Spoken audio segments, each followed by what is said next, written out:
राजनीति में कोई किसी का सगा नहीं है। आपको बता दें, राजनीति में एक दूसरे पर आरोप और प्रत्यारोप का दौर तो निरंतर देखने को मिलता है।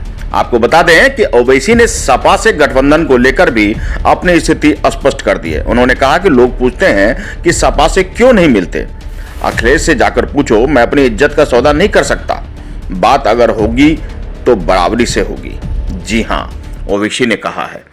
उत्तर प्रदेश में चुनाव संभावित है, जल्द चुनाव होने हैं और उसको ध्यान में रखते हुए विभिन्न पार्टी एक दूसरे से गठबंधन में भी लगे हुए हैं। किसी ने ओवैसी से पूछा तो ओवैसी ने कहा कि मैं अपनी इज्जत का सौदा क्यों करूं, अगर जरूरत होगी तो एक दूसरे का हाथ बढ़ाया जाएगा, यानी अखिलेश भी हमसे हाथ मिला सकते हैं।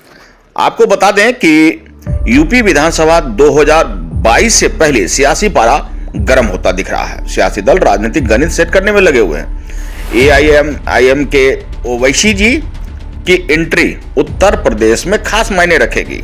असदुद्दीन ओवैसी ने यूपी सरकार, सीएम योगी आदित्यनाथ के साथ ही भारतीय जनता पार्टी, समाजवादी पार्टी पर भी हमला बोला है। सांप्रदायिक और सेक्युलरिज्म की भी बात की और साथ ही रैली से पहले फैजाबाद को लेकर भी अपनी बात रखी। आपको बता दें कि ओवैसी ने सपा से गठबंधन को लेकर अपनी स्पष्टि क्लियर कर दी है। लोग उनसे पूछते हैं, वो कहते हैं कि मैं अपनी इज्जत का सौदा नहीं करता, कोई अखिलेश से जाकर पूछ लो। बीजेपी पर भी तंज करते हुए एआईएम के प्रमुख ने कहा कि अतीक या मुख्तार होगा तो समझिए बाहुबली होगा, जिसका कुलदीप, प्रज्ञा या सुरेश होगा तो वह लोकप्रिय नेता होगा। उन्होंने कहा कि अतीक का ताल्लुक कमजोर समाज से है। अतीक अहमद आज एआईएम में शामिल हुए हैं। ओवैसी ने कहा कि सपा, बसपा, बीजेपी, कांग्रेस को एक तकलीफ है कि मुसलमानों की कोई पॉलिटिकल लीडरशिप न बन पाए। उन्होंने दागी जनप्रतिनिधियों के मसले पर भी खूब कहा। 37% विधायकों पर केस है और उन्होंने इसको भी उठाया।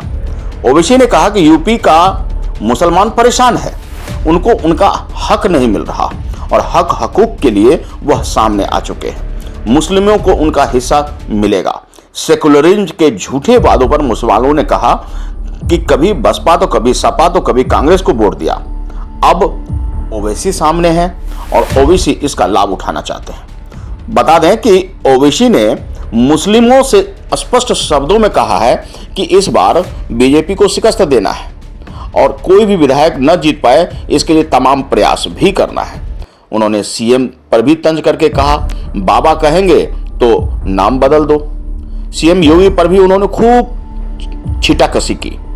आपको बता दें कि 116 करोड़ रुपए मोदी ने खर्च किए बस, और असदुद्दीन ने इसको भी कह डाला कि 116 करोड़ में से बाबा ने 16 करोड़ रुपए ही खर्च किए।